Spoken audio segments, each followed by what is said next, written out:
Hello, this is Rafael, and I'm here with Luciano and Benjamin for the 6th episode of the Student Recap Podcast. Today, we will be discussing a few random topics as noted in the title, Random Recap. To start off, we will discuss the mayor of New York City, Eric Adams, getting indicted on charges of bribery and corruption for possibly accepting airline tickets and fancy hotels from the Turkish government in order to speed up the licensing for the Turkish consulate in New York City.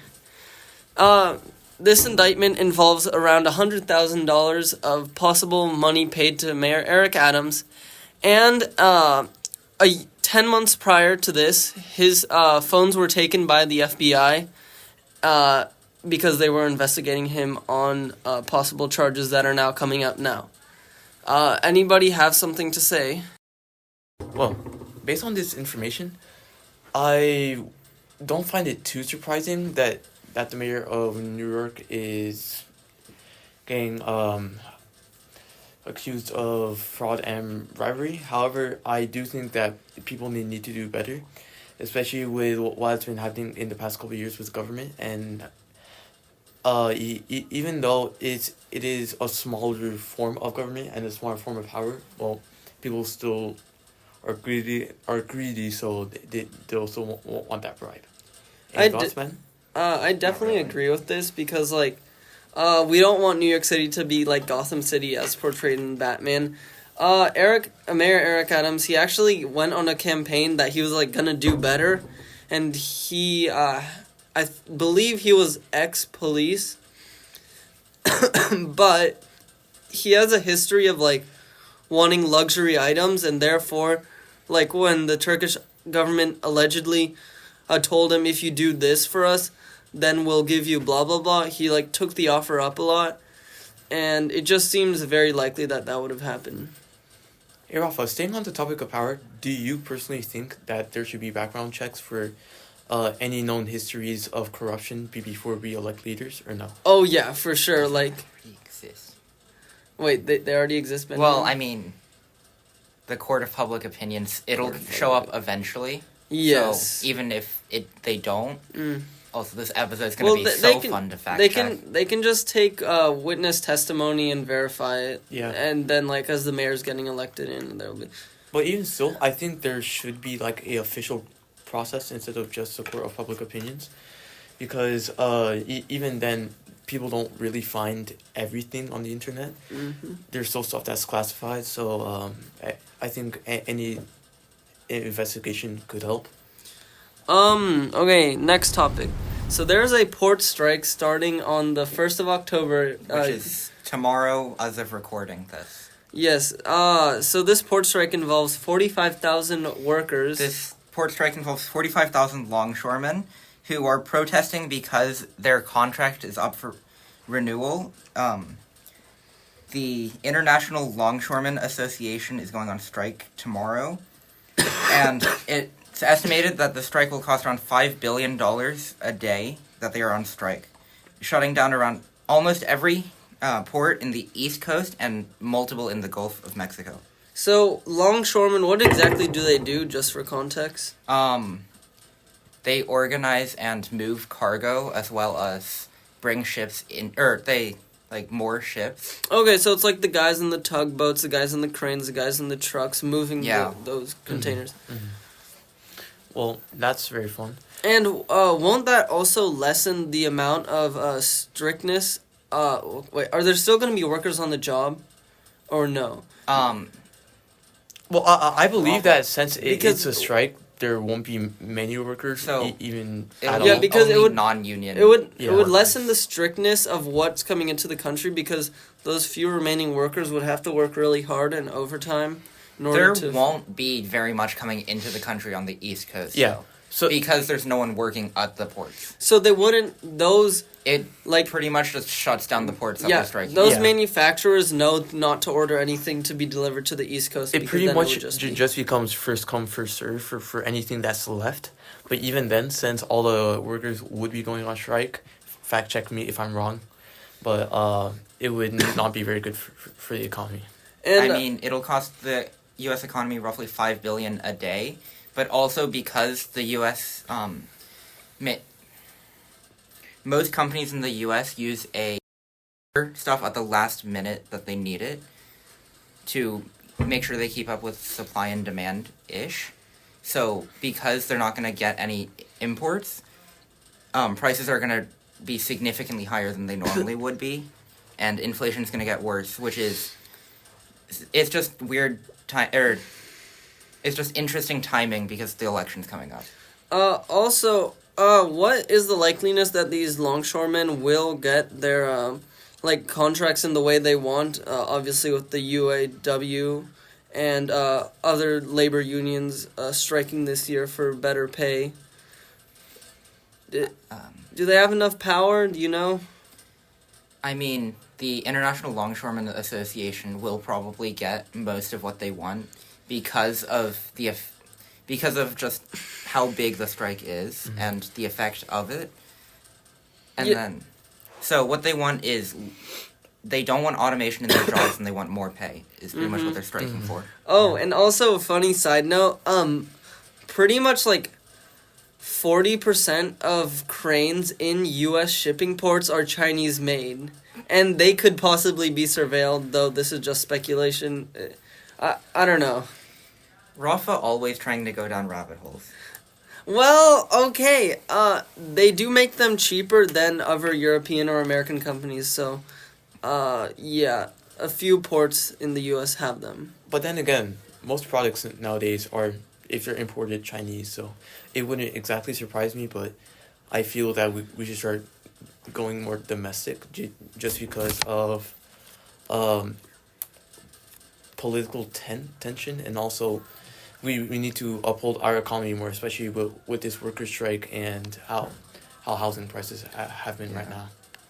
Okay, next topic, and also kind of in New York City, we will talk about the arraignment of Sean Diddy Combs in New York City. So he has, 34 counts of sex trafficking, racketeering, and a variety of other criminal charges. Didn't he also have 45,000 bottles of baby oil?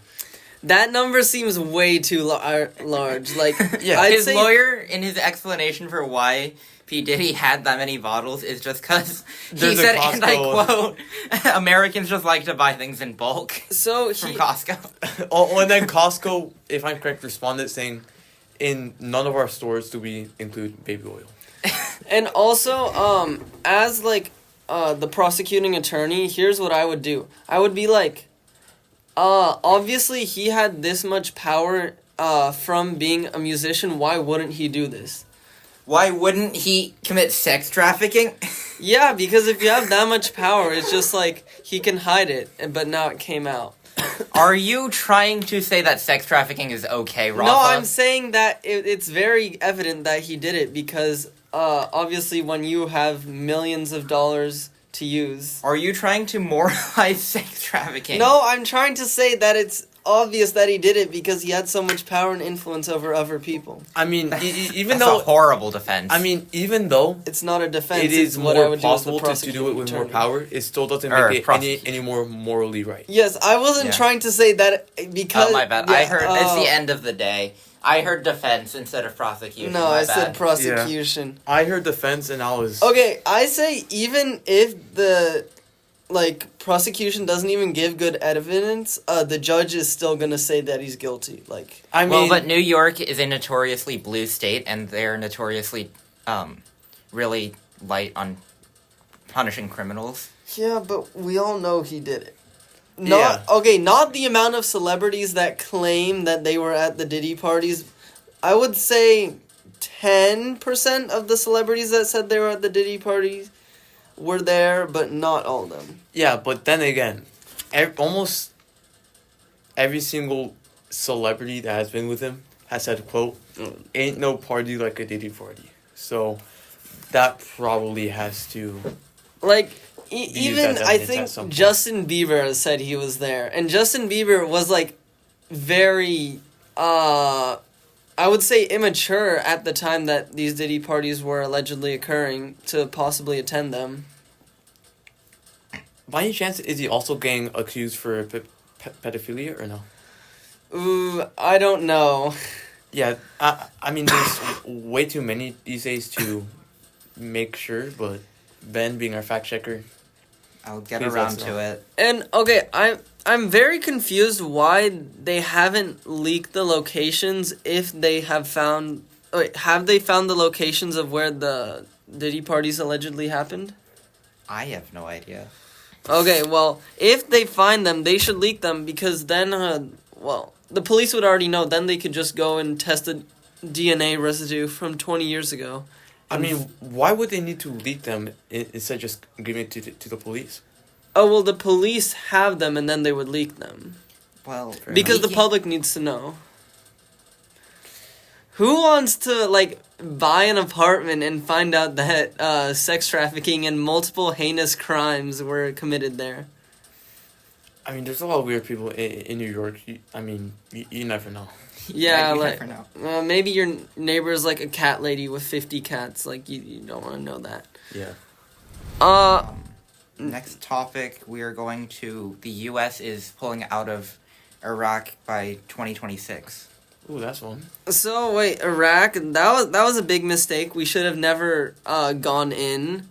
George W. Bush Currently Jr.? we're in there to fight ISIS. Okay, Yeah. fight ISIS, correct. I just think that there's more strategic ways to fight ISIS than station. What is it like?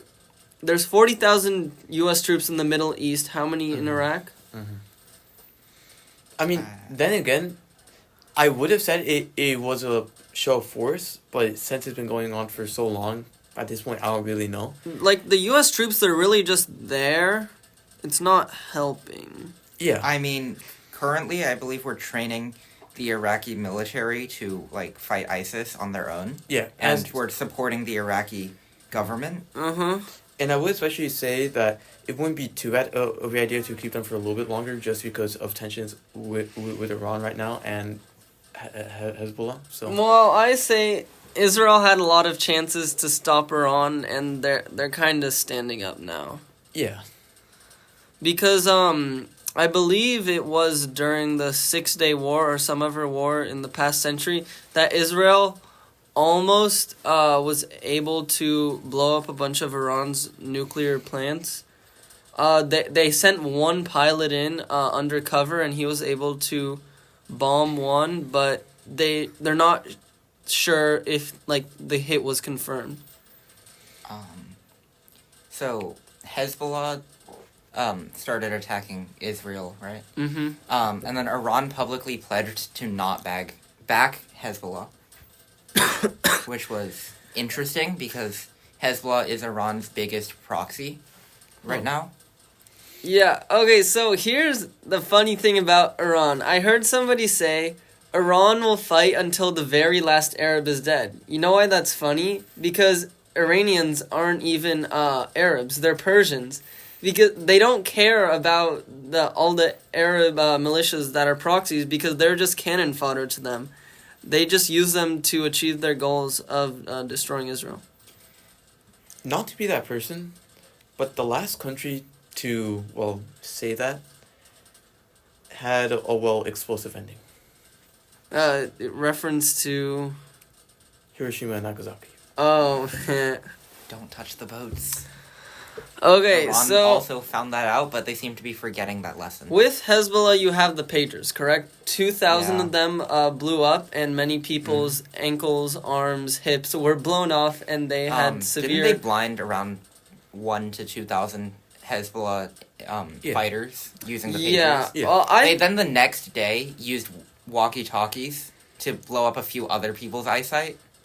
Yeah, so I think out of the, pager explosions, they got, 40% of the people hit were killed. Because, for example, if you had it strapped to your waist, like the guy in the supermarket, and then your just internal organs are exposed, that's, very near-death experience. So, Israel used a shell company to manufacture the pagers and walkie-talkies and sold them to Hezbollah. So, yay, spy ops. And there was around 2 ounces of explosive in the batteries. Yeah, it was very minuscule. Huh. And, okay, so what's stupid is that Hezbollah, they probably didn't do that much background checks when they bought them, correct? Probably not. Probably not. And, what was I gonna say? Oh, yeah. Why can't they just invent their own technology that isn't intercepted by the Israeli military instead of using 90s technology? I mean, even still, all you could do is just not buy from Israel, because we all know that if it was, bought from a Israeli company, then... Well, it was... Israel made a shell company, but then bought the manufactured them under the license of a Taiwanese company. Oh, so... that makes things so very there's a interesting. problem there, because then China, if they had said anything, they would be like, oh, wow, yeah, Taiwan's helping global chaos. And then it would be supporting their point of a possible invasion. Yeah. I just think that Israel really got the upper hand on this one. Hezbollah literally has no communications as far as we know. Gotta break out the pigeons. Oh, yeah. And now you said the leader of Iran is officially in exile, right, Benjamin? No, he's officially in hiding because of the because of the assassination of the Hezbollah leader. Yes, Nasrallah. And potentially his replacement as well. This Nasrallah guy, he was just very bad. He sent Hezbollah troops to kill Syrian civilians on behalf of Bashar al-Assad's regime in the 2013 Syrian civil war. And that's just heinous. Like, you send your own militia to kill the neighboring country's civilians just so another government is in favor of you. Now, where have we heard that before? I wonder. Special military operation. Not the British using Burmese and Indian citizens instead of their own troops to fight the Japanese in World War II? Not quite, but close enough. Special military operation. Think 2020. 2021. I'm not familiar, sorry. What country did Russia recently invade? Ukraine, yes. Yeah. Oh, my bad. That actually started in 2022, Benjamin. Close enough. Technically, it started in 2014. Oh, yes, but, if you go against, Crimea, yes, it is. It was part of Ukraine, annexed illegally. But it wasn't a full-on war then. The Russians literally rolled in with their tanks and they're like, you're part of Russia now. Is that a simplification of it? Fair and free voting for the annexation, right? Fair and free. Yeah. Speaking of fair and free voting, Hezbollah is about to be ousted from the government. Even if this hadn't happened, they were still insanely unpopular with the Lebanese population. And the bank system has collapsed. Hezbollah cannot put it together. The civilians actually celebrated the death of Hassan Nasrallah just now because he was just such a bad person for the country. Having he's not really that religious, but having a dictatorial, religiously linked leader is never a good idea. Mm-hmm. I mean, the Vatican, he's not dictatorial, but he's actually good. I mean, not to reference that person again, but another person used religion to get into a major point of power while not being Oh, yeah. that religion. So I find that very interesting. Yes. And now they're both dead, so that's very fun. Mm-hmm. So what it all comes to now is that Israel has to make an effective move in order to scare Iran enough that they're not going to fight back, but also take measures to not kill more civilians in Lebanon, because that would just be even worse on their side. And I think they've achieved that because most of the pager casualties were only Hezbollah operatives. There weren't that many children injured. I believe there were about 13 children and women injured in the pagers attack. But the airstrikes definitely are killing more civilians. Yeah, Israel needs to stop using the 2,000-pound bombs to hit people inside urban areas. Okay, so what Hezbollah has been doing since the beginning of the Gaza war on October 7th, they've been sending missiles, even though they were never part of the war, into northern Israel. And the funniest thing is that they're not even aiming. They're like hitting the forest and starting wildfires. Yeah, they're using homemade rockets, using like $250 worth of supplies that they just threw together in literally someone's garage or basement or something. And they're just launching them, and most of the time they hit like forest or they misfire, and then when they do hit urban areas, they do hit urban areas and kill civilians. I don't think there's any documented cases of the rockets actually hitting an Israeli military position. And also, back to the point that Hezbollah kills Arabs, if they shoot into Israel, there is a chance that they will be killing Arabs, because I believe there are about 2.3 million Arabs living within Israel as lawful citizens. So technically, they are killing Arabs while also hurting Israel.